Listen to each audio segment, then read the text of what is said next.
Estado de excepción focalizado, nuevo decreto. Sigamos con la información. El presidente Daniel Noboa emitió un nuevo decreto ejecutivo para declarar el estado de excepción por grave conmoción interna en 6 provincias del país y en un cantón de la SOAI. El documento oficial cuenta con el aval de la Asociación Mundial de Juristas y busca fortalecer las estrategias en la lucha contra el crimen organizado. Llevamos meses de una lucha sin tregua contra el crimen organizado y el narcoterrorismo. Este martes se decretó el estado de excepción focalizado para combatir justamente a los grupos armados. Mediante el decreto ejecutivo 318, el presidente Daniel Noboa dispuso nuevas medidas, como suspender el derecho a la inviolabilidad del domicilio, de la correspondencia o limitar reuniones en espacio público que sean identificadas como amenaza a la seguridad ciudadana. El estado de excepción aplica en las provincias de Guayas, Los Ríos, Manabí, Orellana, Santa Elena, El Oro y en el cantón Ponce Enríquez de la SOAI. En esos territorios se decretó que continúe la movilización e intervención de las Fuerzas Armadas y de la Policía Nacional. A través de un comunicado, la Presidencia de la República señaló que con esta decisión, el presidente Noboa fortalecerá las estrategias de lucha contra el crimen organizado y el terrorismo, precautelando el bienestar y la seguridad ciudadana de todo el país, especialmente en estos sectores. El decreto consta de 48 páginas en las que se argumentan las motivaciones para declarar estado de excepción por grave conmoción interna y conflicto armado interno. Además de contar con el respaldo de un informe elaborado por la Asociación Mundial de Juristas, una organización que en su calidad de observadora jurídica analizó si el documento oficial se enmarca en el marco constitucional. Rotundamente los estados de excepción son constitucionales. Y como constitucionales que son, hemos estudiado profundamente los anteriores dictámenes de la Corte Constitucional, hemos estudiado los pronunciamientos y la adaptación de los estados, de los decretos presidenciales a la Constitución y a los dictámenes constitucionales, con lo cual debemos concluir que son rotundamente constitucionales. En una entrevista previa con Noticias 7, la fiscal española Elena Fernández agregaba que los fundamentos fácticos, es decir, cifras de los índices delictivos de las provincias focalizadas, sustentan la medida presidencial. Hay una serie de hechos que son objetivos y que no se pueden eludir. Entonces, esos hechos van a quedar acreditados o quedan acreditados y efectivamente denotan o determinan la necesariedad de la declaración del estado de excepción, pues para garantizar la seguridad del Estado. Desde el Ejecutivo se espera que el aval de la Asociación Mundial de Juristas sirva como elemento adicional para el análisis que haga la Corte Constitucional previo a la aprobación del decreto, tomando en cuenta que los últimos 2 estados de excepción fueron calificados de inconstitucionales. Alcaldes del país también han exhortado a viabilizar el estado de excepción para recuperar la seguridad en sus municipios. Lautaro Andrade Castro, Noticias 7. Y a propósito de este tema, en el siguiente reportaje conoceremos quiénes conforman la Asociación Mundial de Juristas y cuál es su rol como asesores técnicos ante naciones de todo el mundo y organismos internacionales. Es considerada la organización que otorga lo más cercano a un premio Nobel del Derecho. La componen los más altos exponentes del área jurídica y lleva varias décadas de historia. Surge especialmente después de la Segunda Guerra Mundial, como consecuencia de los acuerdos de paz, después de este conflicto armado. 3 figuras reconocidas de la posguerra, Charles Ryan, Earl Warren y Sir Winston Churchill, pusieron los primeros cimientos para su creación, aunque vería la luz años después. Toma carta de naturaleza en el año 63 en el Congreso de Atenas. Es una asociación, como digo, que integra más de 3.000 juristas. Entre sus miembros también han desfilado líderes como Nelson Mandela, es decir, figuras internacionales y estadounidenses. Presidentes como John F. Kennedy, Lyndon Johnson, Eisenhower y un largo etcétera, personalidades de gran prestigio se fueron vinculando a la World Jurist Association. Y desde entonces explican que su objetivo ha sido aunar, hacer causa común de la comunidad jurídica internacional, para que siempre que sea menester en diferentes países, en diferentes regiones, podamos aportar un grano de arena con una observación imparcial. Además cuenta con un estatus consultivo por parte de las Naciones Unidas, lo que significa que la sociedad civil y los estados acuden a la asociación en busca de sus criterios o asesoría. Y el interés nuestro no es otro, no es nada distinto que apoyar a aquellos países, apoyar a aquellas sociedades en situaciones concretas cuando así nos lo pide la sociedad civil. Por eso realizaron un informe jurídico sobre los estados de excepción en el Ecuador para avalizar su legalidad y aplicación en medio de la coyuntura que vive esta nación. Lautaro Andrade Castro, Noticias 7. Ban Ecuador, condonación de créditos coactivos.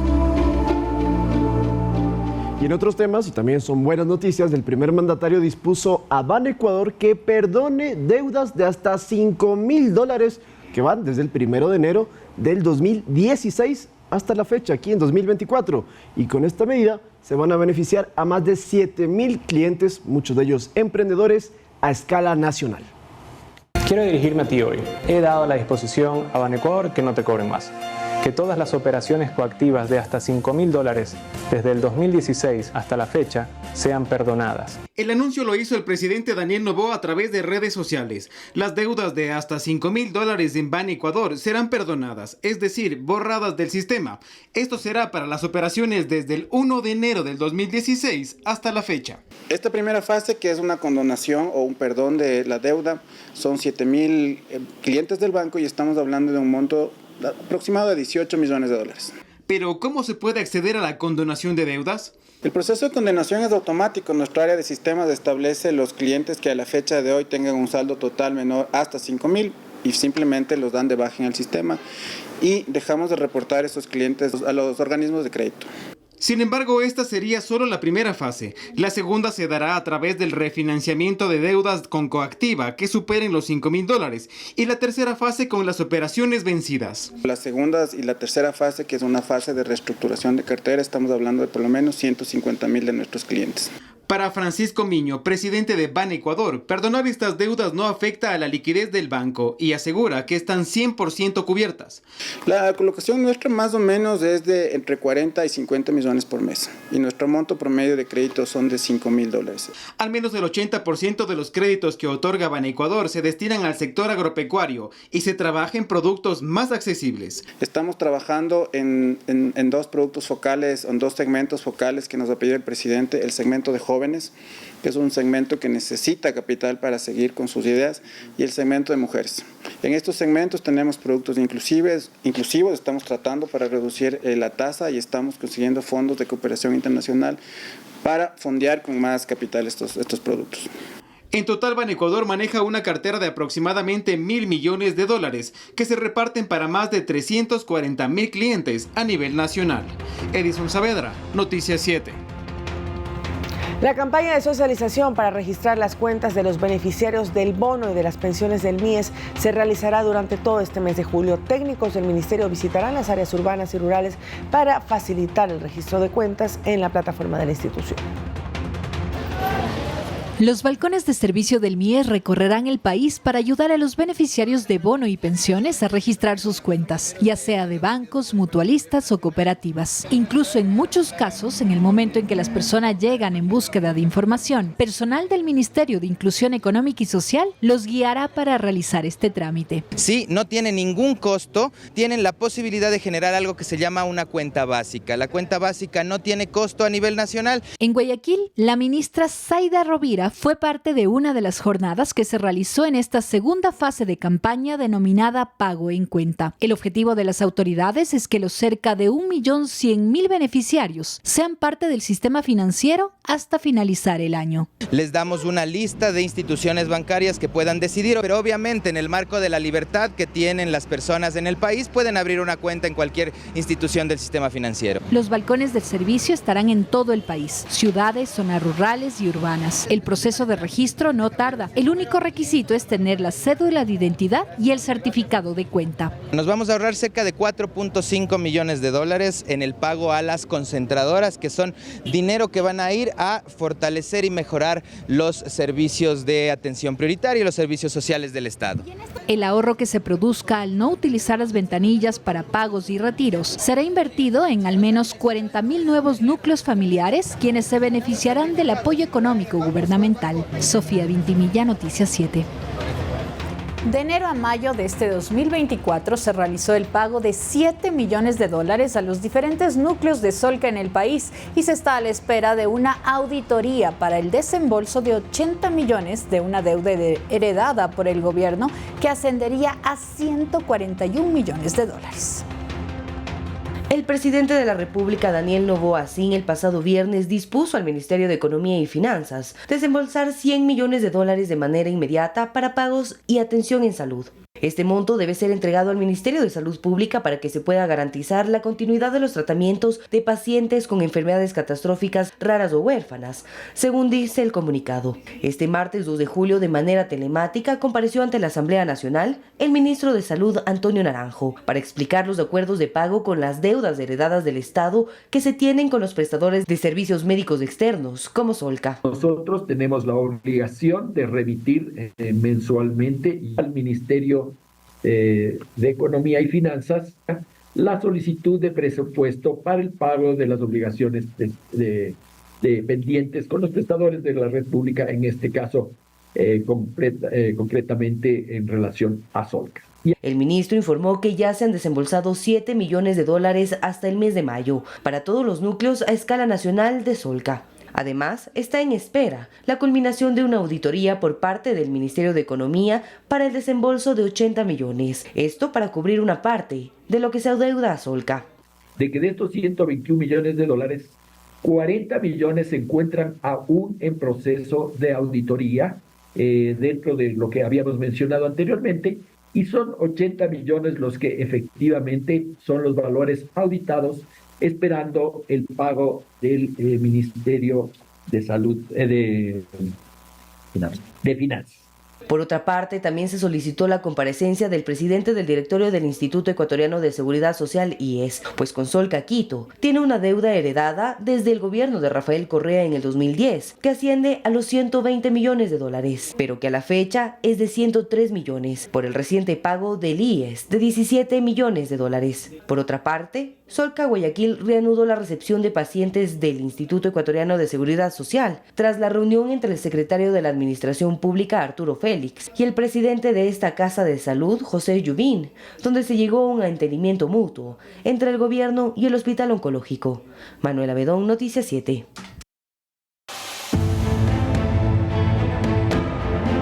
Asamblea Nacional. Ahora les contamos que la Asamblea Nacional no definió ayer martes la aprobación del proyecto de reformas legales al Código Orgánico Integral Penal y también a la Ley de Extinción de Dominio, que eran derivadas de la última consulta popular y referéndum del 21 de abril.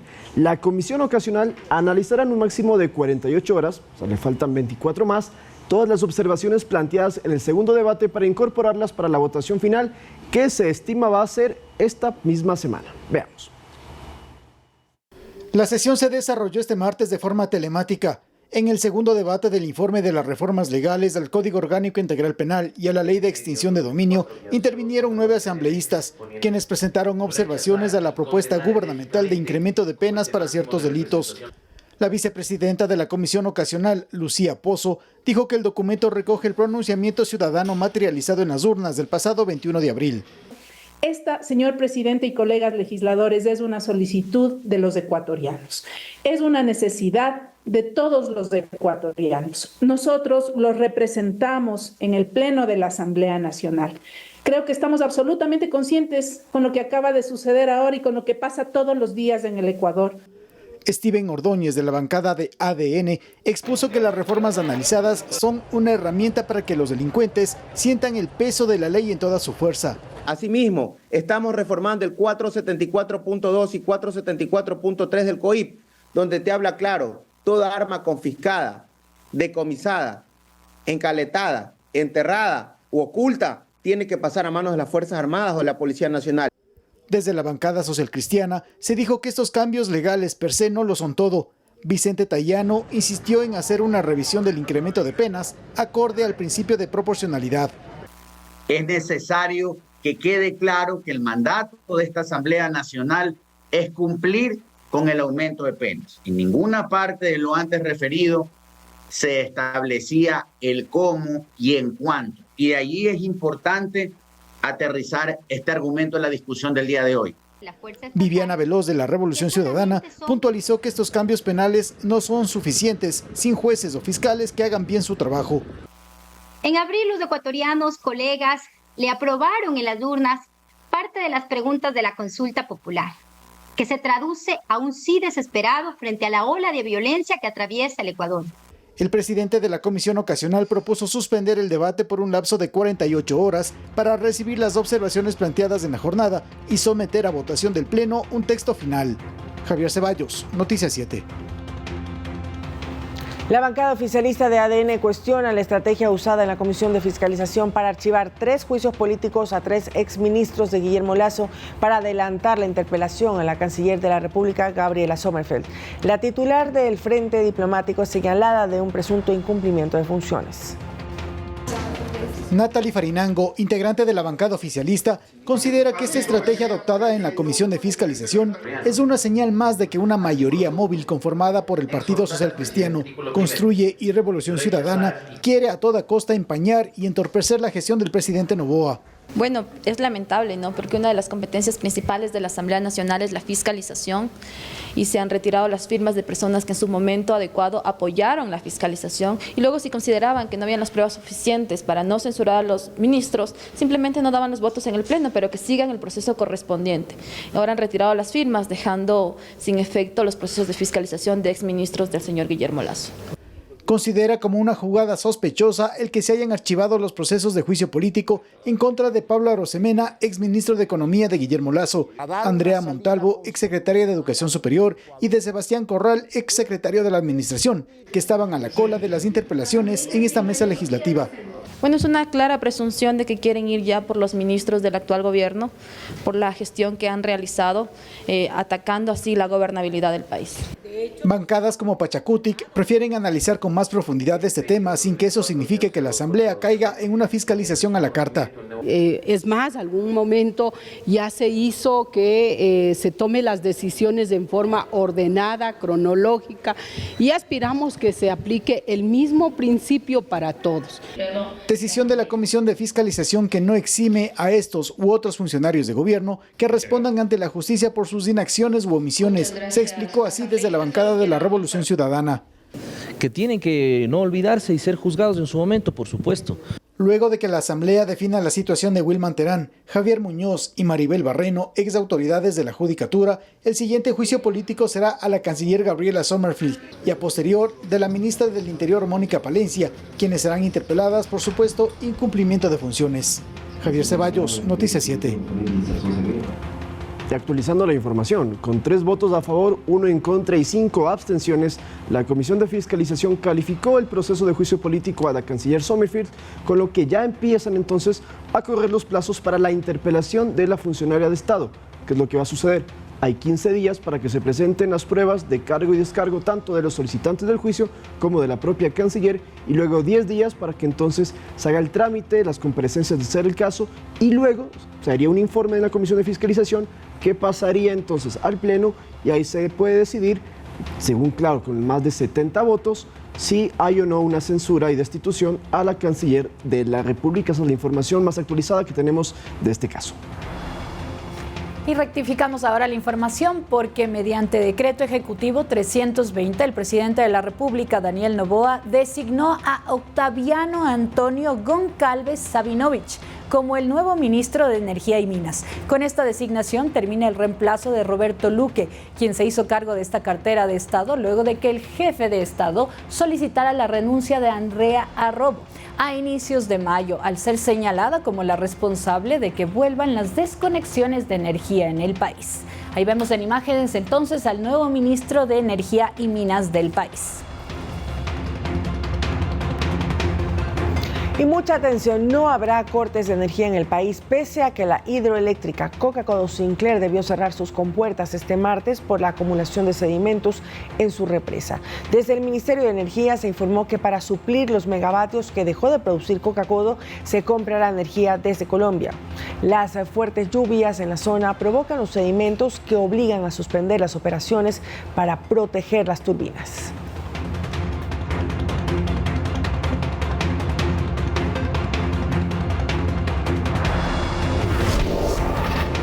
Y atención con esta noticia porque, como lo dijo Sofía más temprano, es muy importante. Y es que el Ministerio de Transporte y Obras Públicas anunció que mucho antes de lo previsto ya concluyó la instalación del puente Bailey en el sector de La Merced. Esto en la vía Baños-Puyo. ¿Y por qué es importante? Porque permite habilitar la circulación vehicular en esta zona que conecta la sierra con la Amazonía. El puente Bailey, que lo estamos viendo en imágenes, así fue su instalación, tiene 51 metros de longitud y 6 metros de ancho. En su implementación intervinieron 40 personas entre técnicos, obreros, quienes trabajaron contrarreloj para habilitar este sector afectado por un deslave de consideración que ocurrió hace 2 semanas. Allí vemos las imágenes y por eso el anuncio entonces también del ministro de Transporte, habilitada la vía Baños-Puyo, compañeras. Eso es algo muy importante entonces. Enhorabuena. Y Ecuador actualmente cuenta con 2 sistemas de alerta temprana, uno para tsunamis y otro para amenazas volcánicas. Estos mecanismos permiten monitorear y alertar a las comunidades durante las 24 horas del día y los 365 días del año, mediante sirenas que indican la necesidad de evacuar a zonas seguras previamente identificadas y señaladas. La Secretaría Nacional de Gestión de Riesgos busca ampliar este sistema a escala nacional, por lo que lanzó la iniciativa Alertas Tempranas para todas las personas, con el objetivo de tener un sistema interconectado para todos los eventos naturales adversos para el año 2027. El fortalecimiento del sistema se dará con el apoyo del Banco Interamericano de Desarrollo, que asignó un presupuesto de cerca de $10 millones. Así lo explicó la cabeza de Estado de esta cartera de Estado, Jorge Carrillo. Que se busca con este proyecto, que hemos conseguido el financiamiento con el BID de $10 millones, es que toda la población del Ecuador para el 2027 esté protegida por sistema de alerta temprana. ¿Qué significa esto para que la ciudadanía conozca? El riesgo de desastres está compuesto por tres cosas: la amenaza natural, lluvias, deslizamientos, pero también deben haber bienes o vidas expuestas ante esa amenaza. Entonces, lo que se quiere buscar con esto es que menos personas estén expuestas ante la amenaza, ante, por ejemplo, el movimiento de un talud, ante el aumento del caudal de un río, ante, por ejemplo, un sismo en la costa ecuatoriana. Pues se alerta a la población vulnerable para que pueda ponerse a buen recaudo y así precautelar la vida de los ecuatorianos, que es el primer objetivo de este sistema. Vacunas virus papiloma humano. Prevención para el cáncer uterino. 48 minutos, vamos avanzando con el tiempo y con la información también. Les contamos que desde este 2024 el Ministerio de Salud incluyó dentro del esquema nacional de vacunación a niños varones para que reciban la vacuna contra el virus del papiloma humano. Actualmente el inoculante está disponible en todas las casas de salud a escala nacional, esto para niñas y niños a partir de los 9 años de edad. Les contamos la importancia de esta inmunización en la siguiente nota. Presta atención. ¿Sabía que el virus del papiloma humano es el causante del 70% de los diagnósticos de cáncer de cuello uterino? Según la Organización Mundial de la Salud, 4 de cada 5 personas con una vida sexualmente activa lo porta. Este ataca de manera distinta a hombres y mujeres. Han reportado del 1% de casos de cáncer de pene. En Ecuador, desde el 2014, se inició con la vacunación contra este virus a niñas de 9 años de edad. Este 2024, el Ministerio amplió su cobertura para niños varones. El día de ayer, 1 de julio, se va a vacunar solamente a niños y niñas de 9 años. 9 años, 11 meses, 29 días. El inoculante lo puede recibir en cualquier centro de salud a escala nacional. Se trata de una vacuna de una sola dosis que protege de 4 genotipos del virus. Así lo explica la encargada del área de vacunación de la Casa de Salud del sector de las casas en Quito. Se le contiene 4 cepas, que es la 6 y la 11 para evitar las verrugas genitales y la 16 y 18 que es para evitar el cáncer cervicouterino. Desde la última campaña ya solamente se les va a colocar una sola dosis. Se ha comprobado que con una sola dosis los niños están protegidos contra el cáncer del cervicouterino.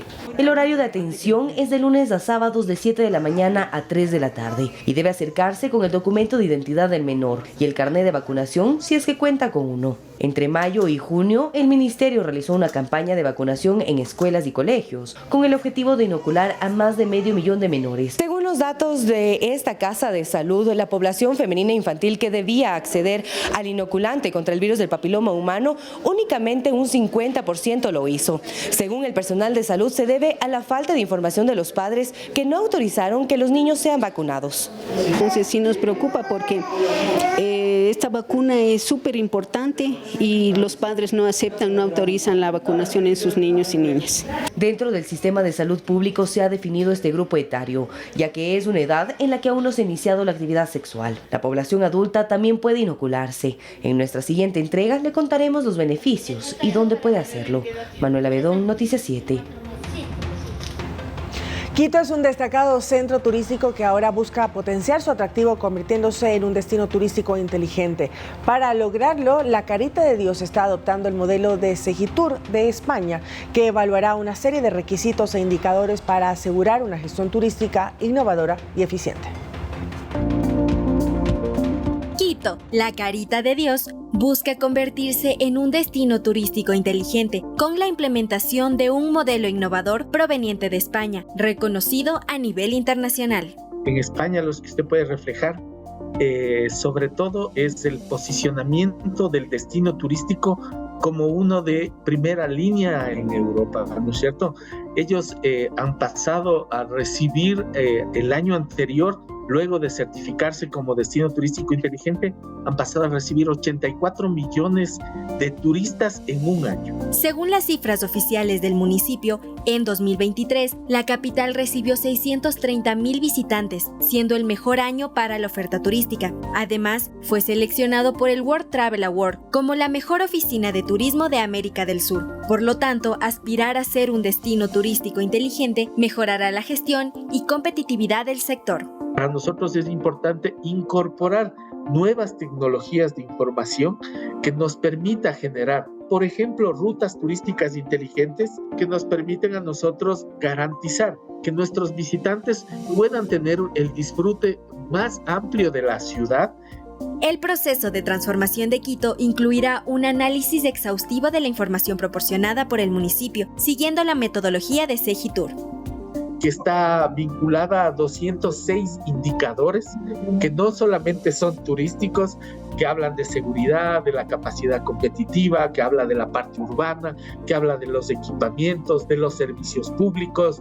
Entrar a este proceso es entrar a un proceso en el que vamos a tener una evaluación de terceros o de externos, que lo que nos permite a nosotros es saber en qué condiciones de madurez está el destino del Distrito Metropolitano de Quito. Se prevé que esta iniciativa atraerá un mayor número de turistas extranjeros, lo que impulsará significativamente las ventas en el sector turístico y beneficiará a los empresarios locales. Con esta estrategia, Quito se posiciona como un líder en innovación turística, garantizando una experiencia única y enriquecedora para sus visitantes, mientras promueve el desarrollo sostenible y económico de la ciudad.